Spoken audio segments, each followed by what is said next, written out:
যে সৌদিতে আগুনে নিহত ১৬ জনের মধ্যে ১৩ জনের বাড়ি হচ্ছে নওগাঁয়। এর মধ্যে আত্রাই উপজেলার গন্ডগোখালি গ্রামেই রয়েছেন ৪ জন। একসাথে এত মৃত্যু সইতে পারছে না নিহতদের পরিবার ও গ্রামবাসী। পরিবারের একমাত্র ভরসার ব্যক্তিদের হারিয়ে দিশেহারা স্বজনরা। এখন মরদেহটুকু শেষবারের মতো দেখার অপেক্ষায় আছেন তারা। এ বিষয়ে আরো খবর জানবো। নওগাঁয় আছেন আমাদের সহকর্মী বুলবুল আহমেদ, আমরা তার সাথে কথা বলবো। বুলবুল, সৌদি আরবে আগুনে পুড়ে যে নিহত হয়েছেন তাদের বাড়িতে নিশ্চয়ই আপনি রয়েছেন, স্বজনরা কি বলছে, মরদেহর বিষয়ে আসলে তাদের সাথে যোগাযোগ হয়েছে কিনা, সবশেষ একটু আপডেট একটু জানতে চাই, সেখানকার শোকাবহ চিত্রটাও একটু আপনার কাছে জানতে চাই।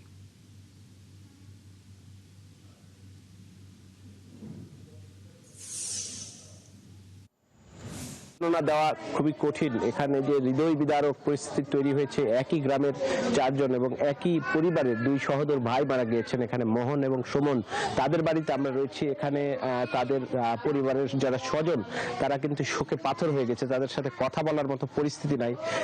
মোহন এবং সুমনের যে মা, তিনি বারবার আহাজারি করে বলছিলেন যে কালকে যখন কারখানায় আগুন লাগে ঠিক সেই সময় মোহন এবং সুমন তার মায়ের কাছে ফোন করেছিল, কিন্তু ইন্টারনেট না থাকার কারণে এবং বিদ্যুৎ না থাকার ফলে কিন্তু তার মায়ের সাথে কথা হয়নি এবং তার মাকে ভয়েস মেসেজ দিয়ে বলেছিল যে মা, মৃত্যু তো আমার নিশ্চিত, কিছুক্ষণ পরেই হয়তো মারা যাব, কিন্তু শেষবারের মতো একটু তোমার মুখটা দেখতে চাই।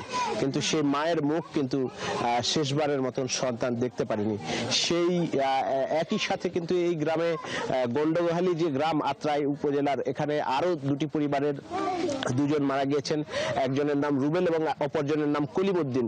তো রুবেলের কিন্তু ২৫ দিন বয়সী কন্যা সন্তান রয়েছে। তার যে সন্তান কেবল ভূমিষ্ঠ হয়েছে এবং নববিবাহিত স্ত্রী, তাদের কিন্তু যে শোক সেটি সইবার বা এটি প্রকাশ করবার ভাষা কিন্তু নেই ন্যান্সি। একই সাথে কলিমউদ্দিনের একমাত্র সন্তান, তার মায়ের বিধবা মা, তার ছেলেকে নিয়ে এবং আরেকটি কন্যা সন্তানকে নিয়ে কিন্তু তার মা তার কলিমউদ্দিনের নানার বাড়িতে এসে তার মা থাকছিল।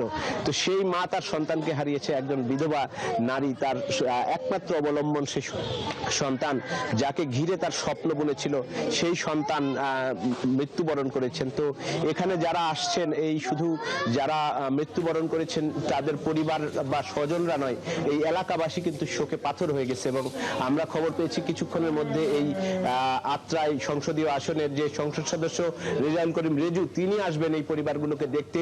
হয়তো তারা আশ্বাস দিবেন এবং এখানে যারা ভুক্তভোগী পরিবার রয়েছে তারা চান যে দ্রুত তাদের মরদেহ। বুলবুল, আপনি সেখানে থাকুন। পরবর্তী যে আপডেট আপনি দিচ্ছিলেন যে সংসদ সদস্য আসবেন, সেই আপডেট নিশ্চয়ই আপনার কাছ থেকে জানবো।